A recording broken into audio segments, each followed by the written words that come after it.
Hey guys, welcome back to Crypto Kings. It's Matt, and in today's video, we're going to be talking about what one of the lead developers for Shiba Inu has said recently in a post. I think this is extremely interesting stuff. I'm sure a lot of you guys are going to want to see this, and we're going to get into it. I'm going to try to make it as easy as possible because who wants to read all of this? Let's be honest. So, essentially, what you guys can see here, this is a post here from Satoshi Kusama, and if you guys do not know who this is, you guys can see he is essentially the project lead of Shiba Inu. He's a volunteer as well, which is interesting. But he is a huge, investor in this. He essentially has been leading the social media, sort of brigade for SHIB for the past several months.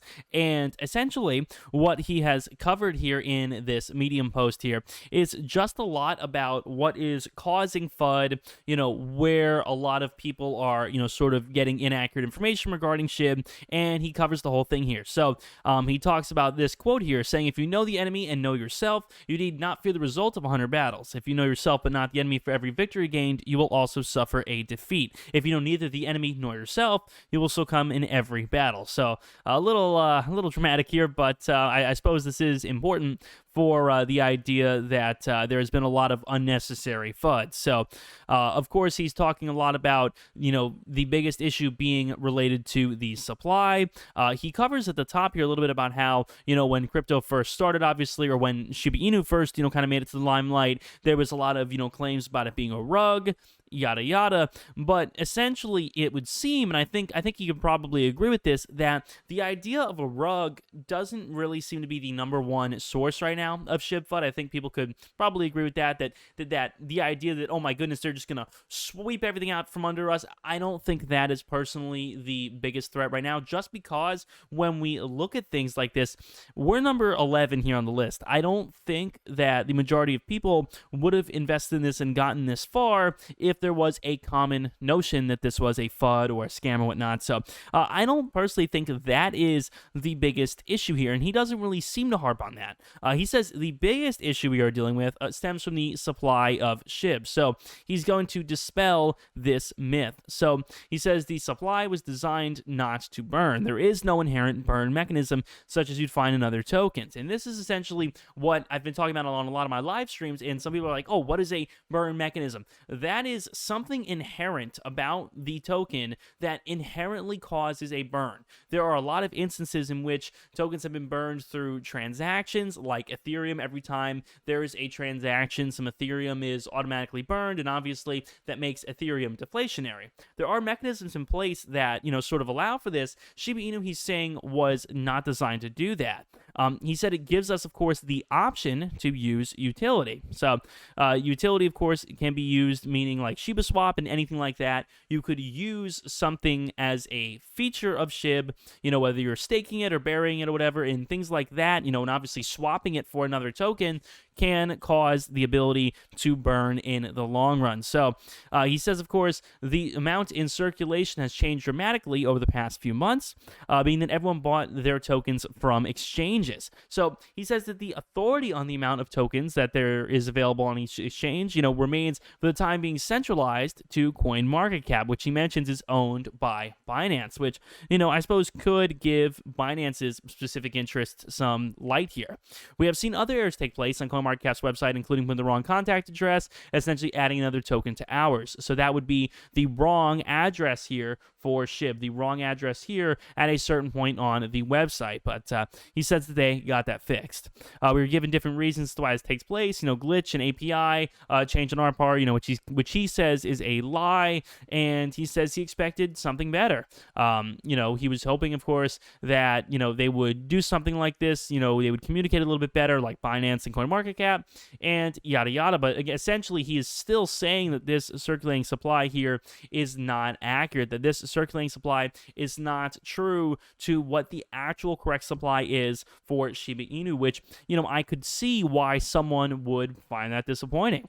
Again, he also mentions Robinhood FUD. So when we look at what they've said about Robinhood, they're saying that, of course, their strategy is different than a lot of others right now. We think it short term is better, to list a lot of these tokens, but long term would not be worth it. And I actually made a video about this at the time, saying that, yeah, Robinhood looks like they've created a lot of FUD here in this instance. And, they're talking about Coinbase, who basically lists everything, obviously taking a shot at Coinbase because they are the Amazon of assets and list every asset that is legal. So they're saying that, of course, they are a safety first company, and we want to make sure that working in, assessing everything from a regulatory perspective as well. So the reason why he says, of course, this is infuriating is because the coin market cap issue is essentially contributing to what is causing Robinhood to have reservations. And again, the problem here is that what it comes down to is CoinMarketCap having this sort of discrepancy, the SHIB team being very open about this discrepancy, is leading to sort of uncertainty about the real amount of supply, which I think is causing Robinhood not to list it. And that is essentially what Satoshi is saying here, that these two issues are contributing to each other, making it worse in both instances. So again, if CoinMarketCap decided to, change the way they were doing things here, that would definitely fix things an awful lot. So again, this circulating supply issue should hopefully in the future get sorted out. That would be great, because if it did, that would probably allow Robinhood to be more likely to list it, and that is always good. Speaking of things that are always good, make sure to check out Webull, guys. Top of the link down below in the description. It is so easy to do. If you guys want to start trading stocks, crypto, including SHIB, all that good stuff, you guys can do so with the link at the top of the description. So I always do appreciate that, guys. You guys can do that with Webull at the top of the link down there.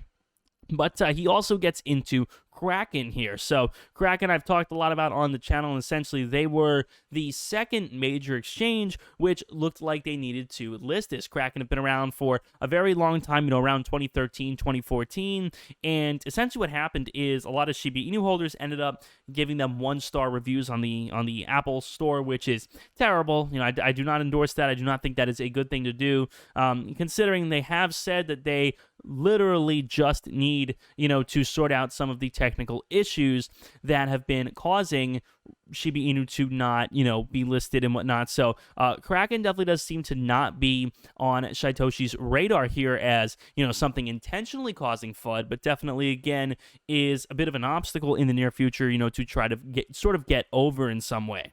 And then he mentions the final issue, of course, is that the entire supply is controlled by 8 people.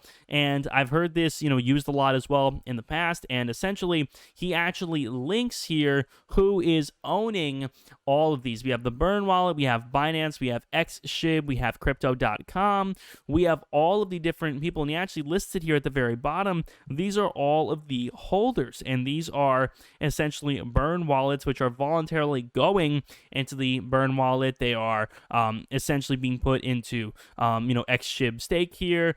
We obviously have the Binance purchase, Crypto.com purchase. So there is a lot that is causing these addresses here on CoinMarketCap to look like this, causing a lot of, sort of widespread fear about whether or not, a couple of whales are manipulating it, yada, yada. I definitely do agree with him here in the fact that it looks like all of these addresses here are actually not, controlled by whales, but rather exchanges and, charity and burns and things like that. That is all of these, extremely high transactions here. So definitely not something to worry about, at least in my personal opinion. So with that being said, guys, thank you all so much for watching. Hope you guys have enjoyed. If you all did, make sure to drop a like and subscribe for more daily SHIB bids. Hopefully you guys enjoyed. Hopefully I was able to simplify everything here. Make sure if you guys are new to turn on those notifications and subscribe for daily SHIB bids. Thank you guys so much. My name is Matt. See you guys on the next one. Peace.